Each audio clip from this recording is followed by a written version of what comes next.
Super Insane 18 here, and this is the Zoodiac Eldlich deck that I just piloted. We do have some new statistics on the screen today, which I am very excited for. It was a little bit difficult to determine the overall rating of a deck with only 3 statistics, so we added a little bit more, which I will go into detail about once we get to them. So let's jump right in. Kicking things off, we have a power rating of 6. Now, you don't get too much attacking power from your Zoodiac engine unless you see a lot of it, which ideally you want to avoid. The majority of your attacking power comes from Golden Lord, being either 2500 or 3500 if it's summoned via its own effect. One of the deck's big plays, however, does come from your Zoodiac engine, being that when an XYZ monster attacks, you get to summon Zeus during your main phase 2, and while Zeus is a 3k beater, he technically falls more into our second statistic. And that statistic is Protection, which will be giving this deck a rating of 7. Since this is a new statistic to my videos, let me break it down briefly. Protection is essentially just a deck's ability to not die. This is why I said Zeus fits better here than it does in Power. Cards like Zeus that can defend against your opponent's strategy are what give this deck a very good protection rating. Zeus being able to send every other card on the field, as a quick effect mind you, is a very good tool in preventing your opponent from playing the game. At the same time, Eldlich's strong point is its playability during your opponent's turn and its reactiveness that prevents your opponent from blowing you out. Moving on to consistency, we're also going to give this deck a 7. You are more than likely to see one of, if not both of your engines that you play in this deck, at the very bare minimum allowing you to disrupt your opponent in some way, shape, or form. Even in the rare instances where you don't see one of your engines, you're playing 9 hand traps, which includes impermanence, 3 cosmic cyclones, 3 Book of Moons, and 3 Forbidden Droplet.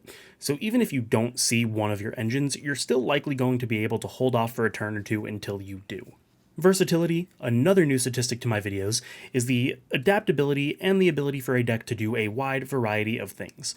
Unfortunately, versatility is where this deck falls a little short, only scoring a 4. This deck does one thing, and it does it well, and that's prevent your opponent from playing the game. Between your high number of hand traps, your Zoo and Eldlich's ability to destroy cards during your opponent's turn, and all of the other stun cards that this deck is playing, allow you to take control of the game with ease. There are some other things that the deck can do, mostly with the support in the extra deck, but overall, versatility is not this deck's strong suit. Now, this deck also has a fairly strong recovery at 7. Even if your opponent manages to clear your board, you have a wide variety of things to do on your following turn. As long as you have a spell or trap you can send, then Golden Lord will be able to come back indefinitely every turn. During each of your end phases, opponents included, you can banish any of your Eldlich traps that you have not used during that turn to procure more resources, and even with your Zoodiacs, once you have a Zoo in the grave, seeing any other Zoo makes Chalkonine and Tiger Mortar live, which are incredible recovery for the Zoo portion of your engine. And lastly, another new statistic for the channel, grindability. Grindability is the deck's ability to keep playing for long periods of time. Just because a deck is able to recover after losing their board doesn't necessarily mean that it's able to grind. That's not the case with Zoodiac Eldlich. Going back to how your traps are going to get you new resources every turn, and how Eldlich is able to come back indefinitely, this deck's ability to play the long game and out-resource the opponent in a duel that lasts more than a few turns is definitely the big selling point. With this deck not being a big wombo combo type deck or an OTK deck, its ability to grind make it a serious threat and meta contender. All things considered, that would give this deck an overall rating of 6.5. Definitely a meta contender, and definitely something that you want to be prepared for, but also not the most threatening deck out there at the moment. This could be attributed to the fact that everyone is running cards in their deck, either main or side, that are huge threats to this strategy. So our first card to look out for is Ice Dragon's Prison. This card can be especially detrimental to this deck as it only runs 2 Golden Lords. If you have one in grave and one on field, they can simply Ice Dragon Prison you and remove both of your Golden Lords for the rest of the game, as seen in one of my replays. The same strategy can be used permanently to remove your Zoodiac threats, like Trident as well. Our second card to look out for is a group of cards, and we are going to call them Back Row Hate.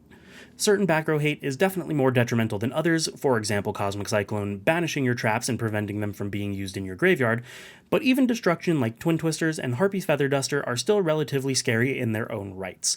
Yes, by destroying them, they will allow you more resources at the end of the turn, but they're still going to play their entire turn without the looming threat of your traps, which can either allow them to get the game, or set up enough of a board to deal with your inevitable resources.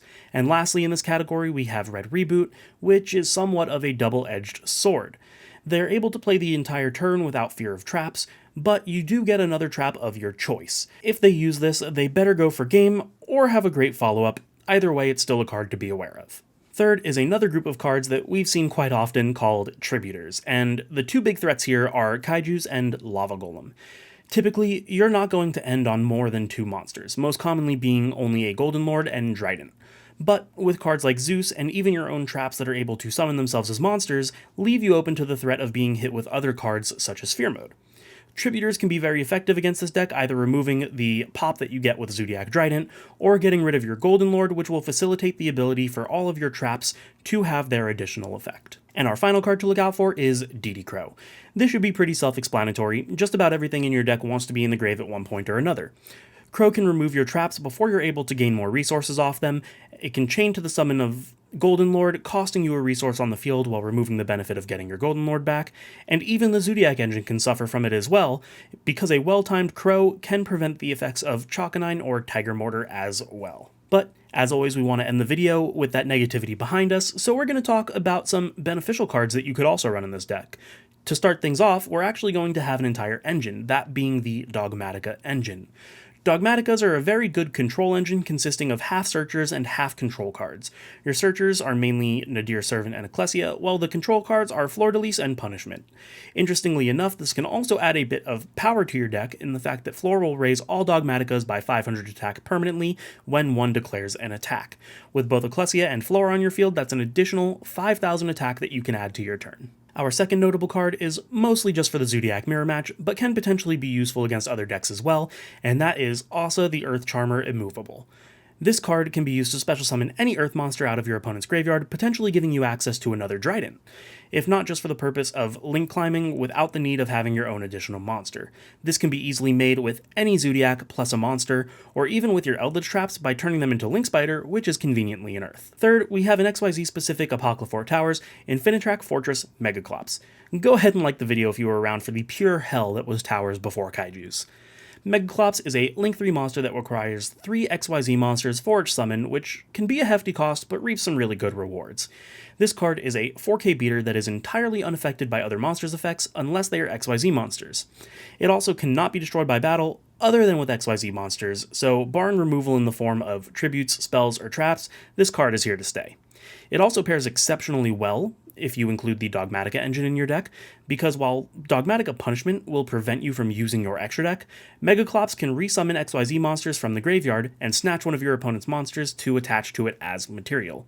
In the case of Trident, this is incredible, because you not only get to reborn your Trident and attach an opponent's monster to it, but then you can detach the newly snatched material to destroy another face-up card your opponent controls.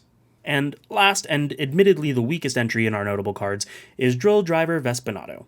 This card can be overlaid on top of any rank 4 XYZ monster, which means that once you have a dead zoo on the field, you can use this to give yourself a little extra push.